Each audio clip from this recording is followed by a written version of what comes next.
Hi guys, hi, and welcome to my channel. And this is me again.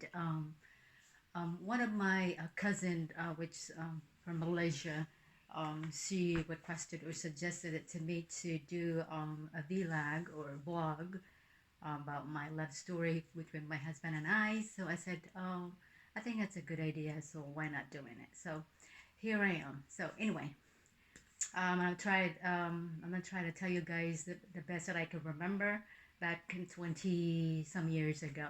It's been a while anyway. Anyway, so back then, it's about 20 years ago in the Philippines. After maybe a few or several failed relationship, I said to myself, why not try something else from different countries and things like that, or why not trying to think about practically speaking that after all those failed relationship, why not try somewhere else again. Maybe it's gonna work at this time. And then also my reason being to do or decide to having a relationship in different countries, a long distance relationship in different country, because of what I've seen so far, back in the days before. I mean, when I was growing up with my family, with my sister and things like that, the hardship of it too, and now the difficulties. That's also the reason why I decided to try a relationship, along, or long distance or far away or different country, um, guys like that. So that was the also reasoning. So maybe I could change my life at the same time, and at the same time also can, if I can improve my life, I can also help my family as well. That was back in 20, like I said, 20 years ago. So after that, first thing first, I met my husband through one of my childhood friends, which is also my neighbors back home. Which is, I don't want to mention her name. She now lives in Orlando as well. I met my husband through her, and my husband and I, we started communicating at the time. Cell phone or laptop or tablets is not a big thing at the time yet. So we started communicating, most of the time through letters. He sent me letters, and I will send back letters to him and things like that. And then to the point that after a long while, I would say a year and a half or 2 years, like I mentioned from the previous video, that after that long um, writing back and forth, it's gonna getting old. So my husband thought, we could talk, through phone. Oh well, back in the day, when I my sister and my brother, we three of us live in Quezon City. We rented a room, which is the second floor of the house.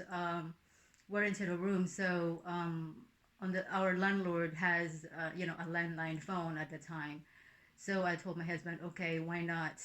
Why not? You can call me, these numbers, which is going to be down below us. So it's going to be easy for me to get your phone call. So why not try to make or call me through this number so we can communicate. So then he started calling me through the phone, to the point, like, at one time, or maybe a couple times, maybe, um, he would call me because of the 13 hours different time frame. He would call me around 5 o'clock in the morning or 5:30 in the morning, somewhere in the morning time, because at his time it will be around 5 in the afternoon or 4 in the afternoon. So he would call me every single time in the morning. So like I said, at the time also I was working in the Quezon City. We live in the Quezon City. I was working, so I would get up at the time. I would try to take a shower, CR. It's just a regular CR anyway. So I would trying to take a shower, and in the middle of between that, our landlady would knock on the door, and the CEO said, "Hey, you have a phone call." And I said, "A phone call in this morning, early in the morning? Who could that be?" See, the only thing I can think of is him trying to call me. So they said, "Okay, I will try to hurry up and get it finished and things like that, so I can get the phone call." So then comes to find out that was him. So we start talking through the phone by by him by um, calling me that landline phone calls. So that was like a regular pattern for us for a while, up until um, up until I guess the landlord kind of like I can sense it that she becomes at the time one time or a couple times she becomes annoying, or she annoyed by me to get that phone call, or she would try to find me, she would try to get me to let me know that I have a phone call and things like that. She was annoyed by it.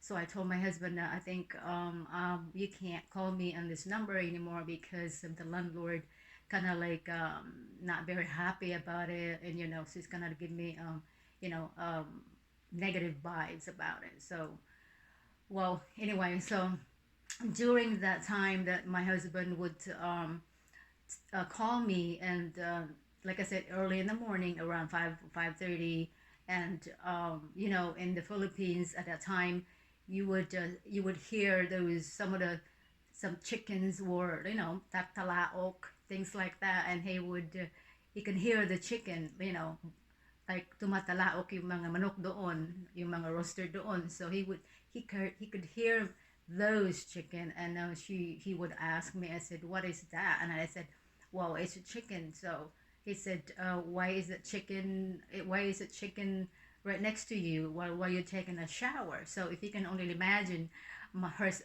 his mind, what's going on, because our way of living and their way of living here in the U.S. is different. So I was having trouble explaining it to him.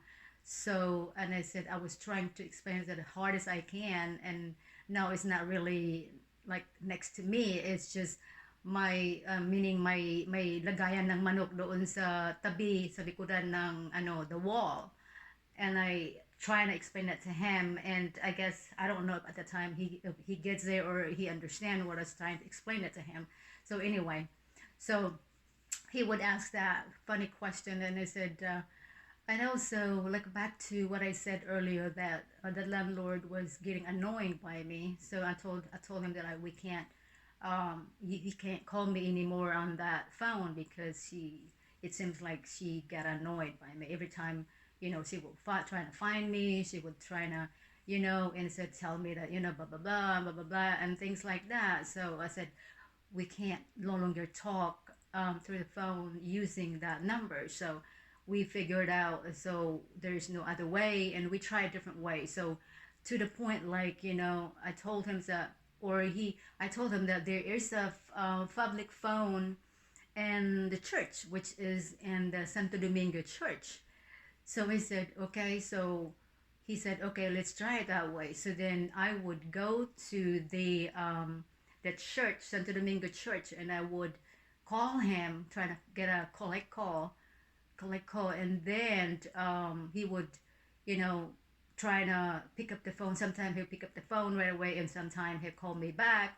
So that was another thing that we can try to communicate through the public phone on the church in the Santo Domingo church in Quezon City. That was another way besides the phone call and letters, back and forth letters for almost, I would say almost 2 years anyway. So that the church situations also, it did not last, because I get tired of going to the church and trying to call him, and then I would wait over there for me to call, for him to call me back and things like that. I get tired of it, so I told him that, I said, this is getting tired. I can't do this anymore, and it's so hustle. It's so hustle for me to do these things. So at that time, if you guys realize it, back in 20 years ago, some 20 years ago, like I said, the laptop and tablets and phones is not really a big thing back then.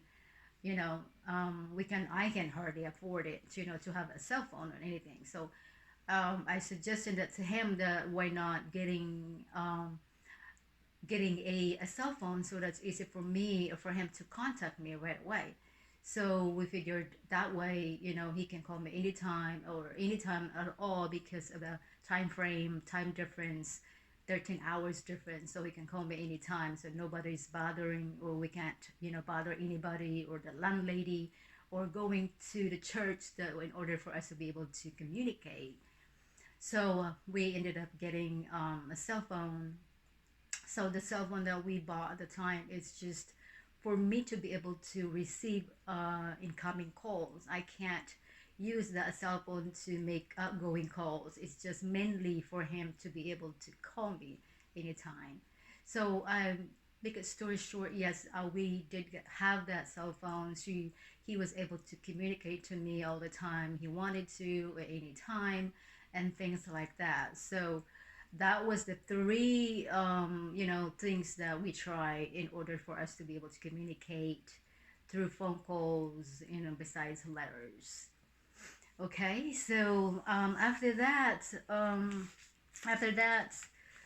after all those things that we've been through, so us in almost, like I said, almost 2 years or a year and a half, something like that. So we decide to meet in person. So I said, okay. So he decided to basically, book a ticket for me to be able to, for him to be able to come to the Philippines and meet me. So after all that process being done, so he was able to see me fly to the Philippines. I think I can remember that vividly. It was around October or November, the first time that she came to the Philippines to meet me. So before he came to the Philippines to meet me, because of such a long time that we've been communicating, we kind of like build a stronger relationship. And to the point, like, we're kind of like, even though we never met in person, we kind of like built a stronger relationship, to the point like, okay, I guess we are ready to move to the next steps, things like that.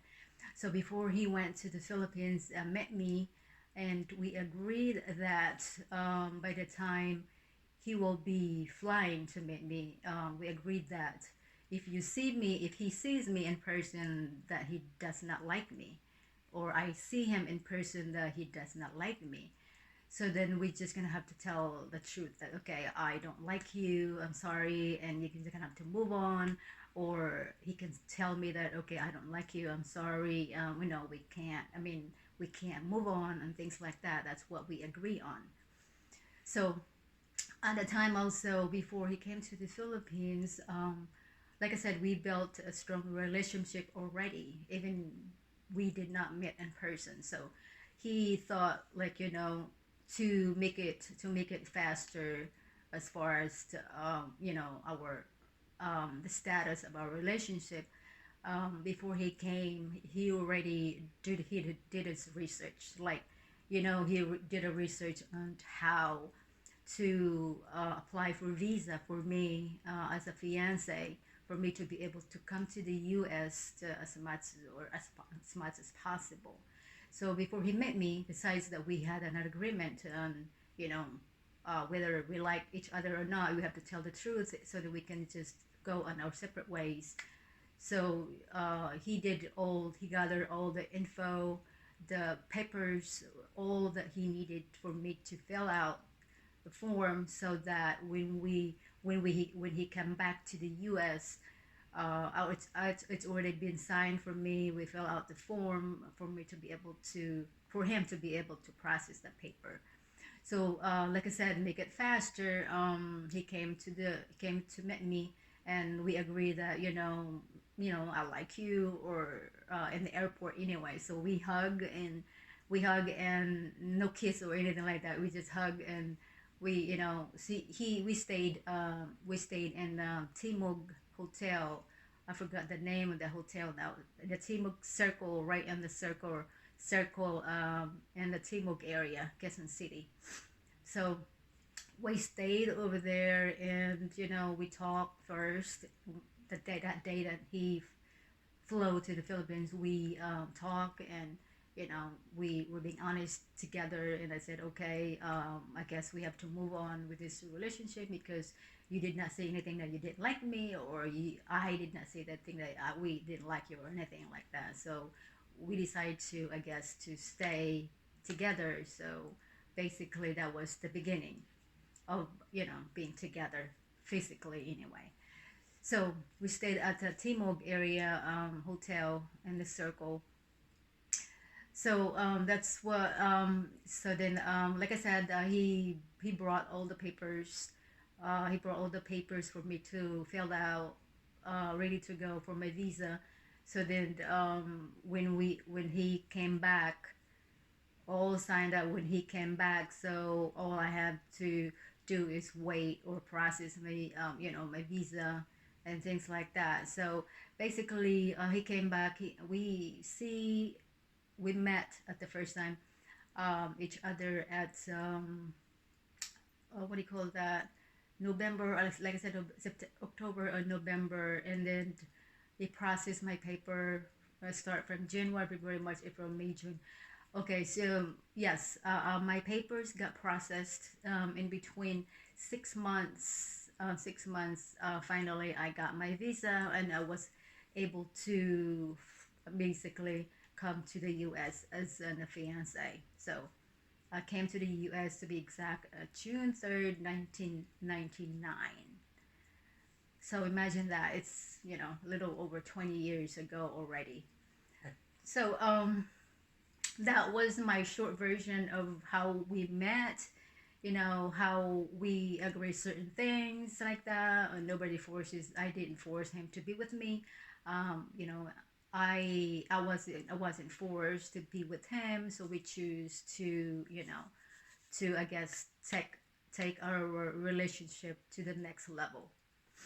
Okay, but I don't know, all of those days that we talk, things like that, talk or writing back and forth, it's not always a good, a good conversation and things like that. There's sometimes that we don't agree. There's sometimes, like any other, couple, that always have something that you can disagree or disagreement. So it's nothing is perfect anyway. So when I came to the U.S., so back after that. So as everybody knows, you gotta process your immigrant status within 90 days, right away. So that's what we did after that. So I got all my paperwork as a legal immigrant here in the U.S. So after a year, I came back to, I guess we visited my family in the Philippines, to get married to get married back there also, because we got married here too. We got married at August 1999, and then we 99, yeah, August 1999, and then a year later, came back to the Philippines to visit my family, and also got married there in the city hall only, because we can't stay there longer because of his job at the time, and also my job at the time, because I was already working. It was like June, July, August, September, October, November. 5 months only. 5 months only when I arrived to the U.S. I started working, because I was determined to get a job for me to be able to. I want to learn. I want to learn the way of life here right away. I want to be able to interact people, and I want to be able to learn stuff like that, and be able to communicate, like, to other people, so I can learn right away. So it's amazingly so. Um, so I was able to do that in a short period of time, and like I said, we got married in the Philippines a year later when I arrived in the U.S.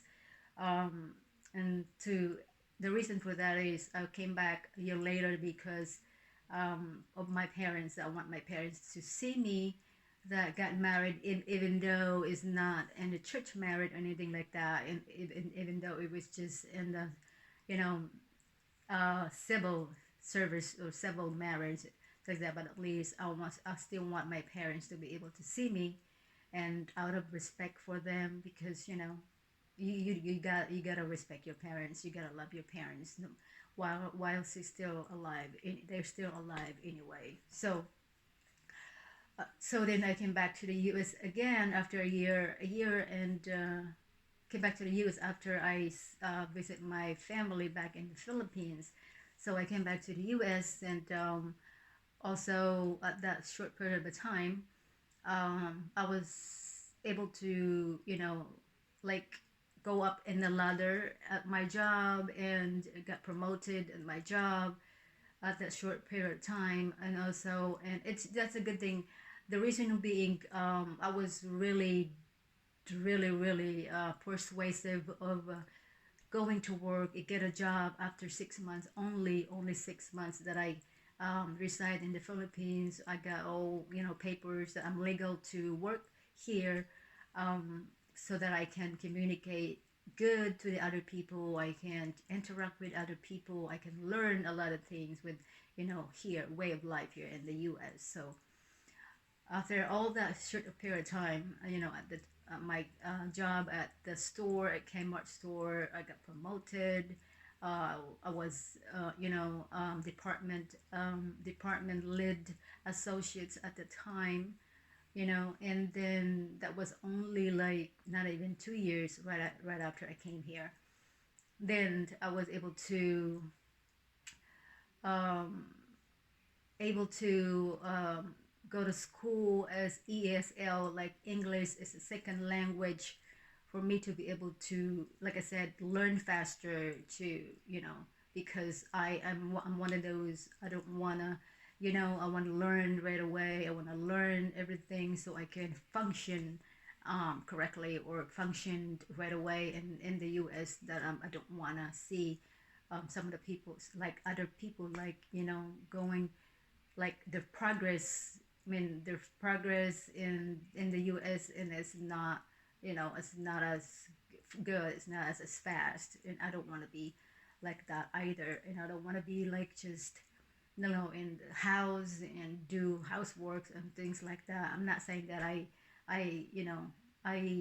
criticize those people that doing things like that. I just don't want to be just there. I want to go, I want to achieve something better for me, and my husband here anyway, and also good to for my family back home.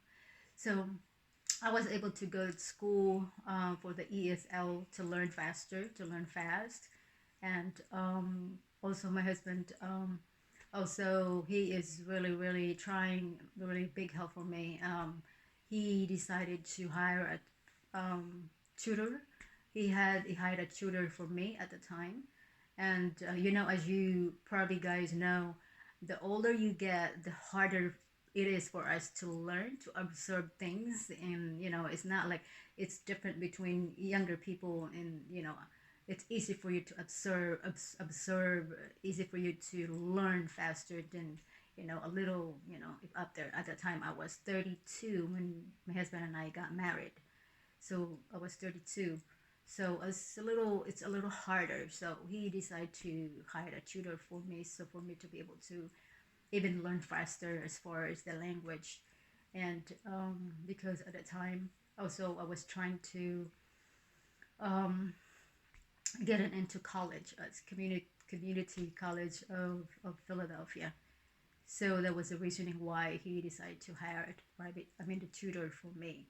So make a story faster. That was, so it was fast. It was like not even 3 years when I arrived here that I was able to enroll, enroll in the community college of Philadelphia to take a remedial course for my for nursing.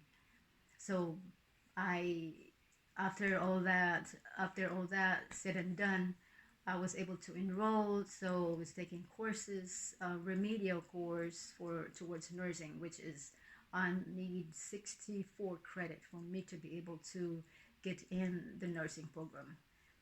So then, right after that, we decide to move to Florida. So from Philadelphia here to Florida. So then when we moved down here, I was able to no, I was not able to was it wasn't able to enroll here because they have a different requirement here, and they said that I need to be at least a year reside here in Florida for me to be able to enroll in that particular school. So I, basically did not enroll right after we moved here from Philadelphia.